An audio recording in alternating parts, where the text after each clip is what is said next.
Let's take a garden tour. This should be a really fun one, kind of a triple fold tour where that you can watch along or listen to as a podcast, or even just read through the comments and learn something from a friend or from a question being answered by me. I'm in November here and we've still got huge cacti blooms. This is a Susie Q Trichocereus hybrid pushing out beautiful colored flowers. And it's raining for me here in November, so I've got some cups over some of my fresh cut cacti, and that helps protect them from the rain, keep them dry and safe underneath these cups. I reuse what cups I can. That's the best way to recycle, is to reuse. And you can see how clean and shiny and fresh each cutting underneath the cup is. So I just slide that cup right over the top, and that actually lets through a small amount of light, and it also traps some heat, and that heat helps the cacti pup a little bit quicker. If you've got any tricks or tips on getting your cuts to pup quicker or to protect them from wet, rainy weather, drop those in the comments. And we can see here my mother of a million is about to bloom profusely. A lot of people ask, why the heck would you grow something like mother of a million? That can be like a weed for most people because it propagates so profusely from its small plantlets. So its plantlets just fall right off the edges of each leaf here. And when those drop onto the ground, they grow super easily. And I actually use them because they can help from stopping erosion and keeping dirt off my pathways and staircases. They also protect the ground itself as a ground cover, almost acting as a mulch, and stopping other weeds from growing. So I'd rather have those types of weeds than thistle or mustard or some other undesirable weeds. And I enjoy the blooms, and so do the hummingbirds. Looks like we're going to get a huge flush here soon. It's nice to have things that really thrive in wintertime, like certain things bloom like aloe and senecio and aeoniums, different succulents. I've also snuck in a few bulbs here. So these bulbs are some daffodils and narcissus, and those will just pump out a flush of color in the middle of winter. And I can take these tiny plantlets, and I'm seeing I've got some mud eroding onto my stairs here. I can put those plantlets, and those will hopefully stop that from happening again. You can see a couple more cups protecting that neon yellow banana back there. And we're still getting a few fruit, and those cacti fruit are filled with seeds, and I'll be able to harvest those, and those will create some colorful hybrids. If you have any questions or comments about what times a year can you expect your cacti to flower or produce fruit, just drop those in there. Maybe drop a like or subscribe while you're at it. Whatever's clever, as long as you're enjoying yourself. So we'll check out some other stuff we've got going on and try to pick up some other tips. Wintertime can be a harder, colder time when growing outdoors, getting things to root. One of the things that helps is this black fabric I have over the ground. That helps block out weeds in rainy seasons, but it also sucks up and absorbs the sun's heat. And that heat allows the pots to root quicker and faster. I don't root as many cuttings in the wintertime, but as you can see here, these guys are young, fresh, and just getting their roots in now. Looks like Jindo's hunting away. He helps get rid of squirrels, rabbits, and other critters. The other thing that comes up in the wintertime is geraniums. That's a really easy one to propagate and pop in, along with some jades and such. You can see I've got some blue myrtillo cactus and some glorp over there. Something that you don't always see is the green myrtillo cactus. And this here is a green myrtillo cactus. And you hear a lot of blue Myrtillocactus geometrans, and so one of the reasons it's called blue is because there is a more green variety. And over here I've got the swamp thing. I believe it's a Trichocereus puquensis, and that's next to a Pulaski chickpea. And I'm actually saying those just to practice the pronunciation, so I might not be saying them perfectly. And if you guys, how do you guys practice your pronunciation?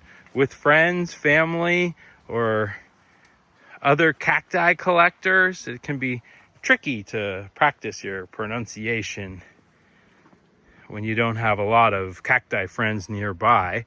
You can see my citrus is just getting ripe now. That's a winter harvest fruit. And at the base here, I've got some TBM, the Trichocereus burgessii monstrose, along with some lobivias and echinopsis. And those are actually ones that were really ugly and hurting. So one of the things that I do is I plant small, ugly, hurting plants in ground around my landscape, just to give them the chance to pop back up. And you can see these are producing some healthy, new, vibrant growth. And they're looking good.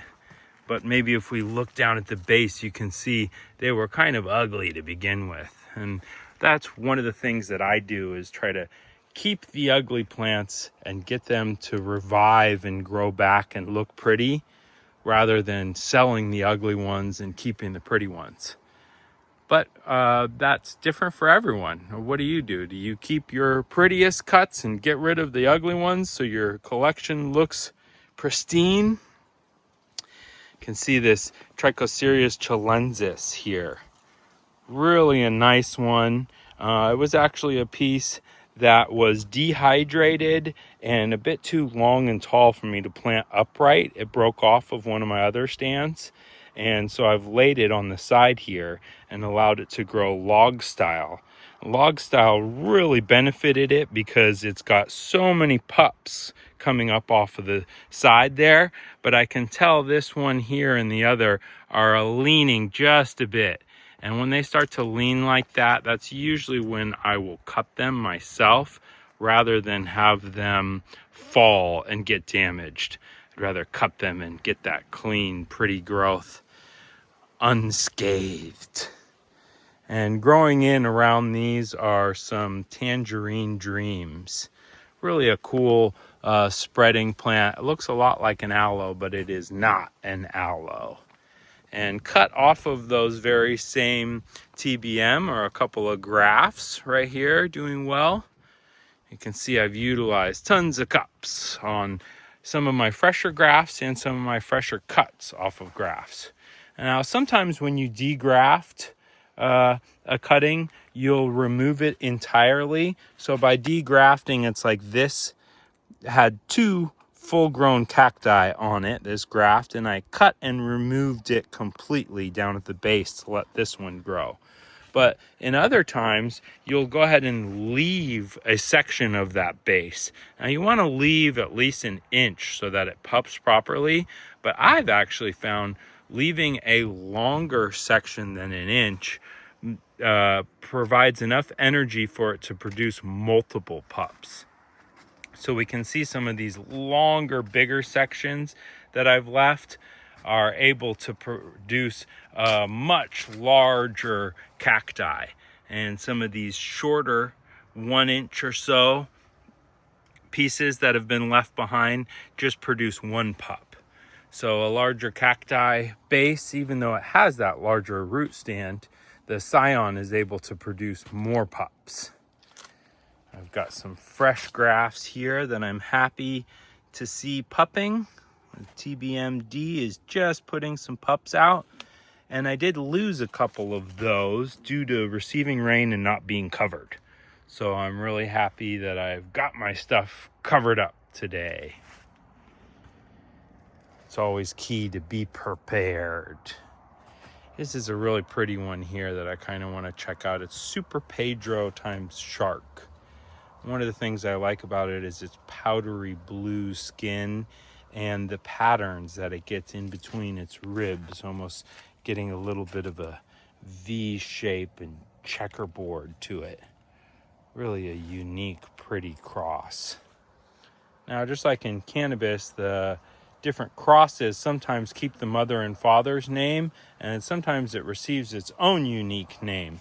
This was a Hulk times Scope, or Scop, and it received the name Juice Box because it grows so blocky and box-like. Digging that juice box. We'll take a look down over here. We're gonna skip past my macadamia nut trees. You can see it's just getting some ripened macadamia nuts. These will start to split open and pop a nut out. Down here, I've got a lot of mother plants that are really ready to be cut, and I've been hesitant on cutting them because of the rain. And underneath a lot of these are just fresh grafts. And so these grafts are pretty well healed and they look really clean. But one of the things about them is they are somewhat fresh. They were done maybe a month ago. They haven't pupped yet. And I just don't want those to stay wet for too long. So if they were to stay wet for too long, I might start seeing problematic spots at some of the corners, like these ones that have been left uncovered. In comparison to the ones that are covered, they just look really clean. And this allows them to stay dry and to really heat up. And that's one of the key parts in winter, is providing warmth. And we can see I've got this black fabric down on the ground, and that stops the weeds, and it also provides a bit more radiant heat from the sun. Those are some key takeout points. And here are some TBMCs. These are crested TBM. I've got a cool one up top that is variegated and pushing variegated growth. We'll have to check that out. But these were really young, small, tiny grafts that I put on there, and they're growing really well and looking big. These are something we'll keep checking back in on and see how much larger these get. It's always cool to see things start, see smaller things really take off and become large. We've got some monstrosity Cirrus here. That one provides one of my favorite fruits. I just love the fruit off of the Cirrus monstrose because it is extremely fragrant, and that's all part of the flavor. Here's the El Serpiente, and that got its name because it looks pretty snake-like. This one's just getting that kind of cobra face there. That one's getting it too.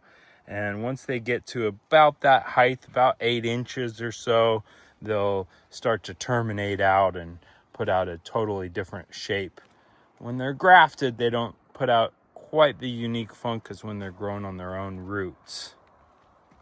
You can see these guys are covered up. Better peek in on them. Those are some clean juice box. So I'm stoked to have the juice box out there pupping. And here's my new trail.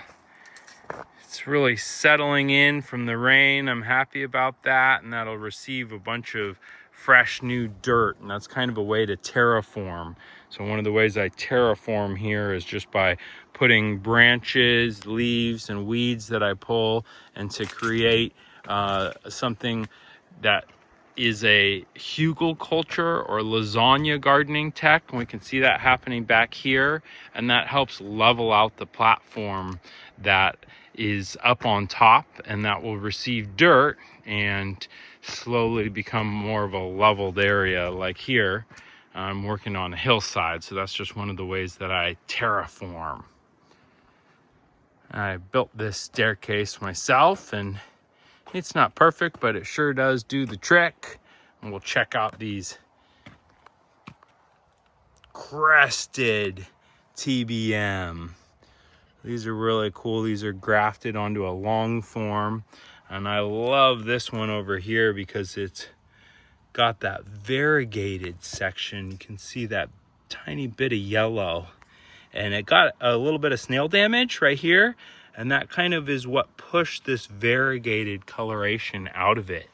I'm really excited about that. Sometimes a little bit of damage can help push out some weirdness. We can see this one is healed really nicely, strong. And these are big and fat, these long forms here. Putting out some really neat spines. The long form's doing a great job as the rootstock. Great job as the mother plant. I love when a long form puts out spikes from the top so that it can get a little bit taller. So hopefully some of these will put out spikes from the top. All right, cheers. I hope everyone enjoyed a little garden walkthrough on this section of the staircase. It's great winter weather. Had to share it before we go back into the rain. And hope you picked up a few cool tips in the comments. Some tips and tricks. Cheers.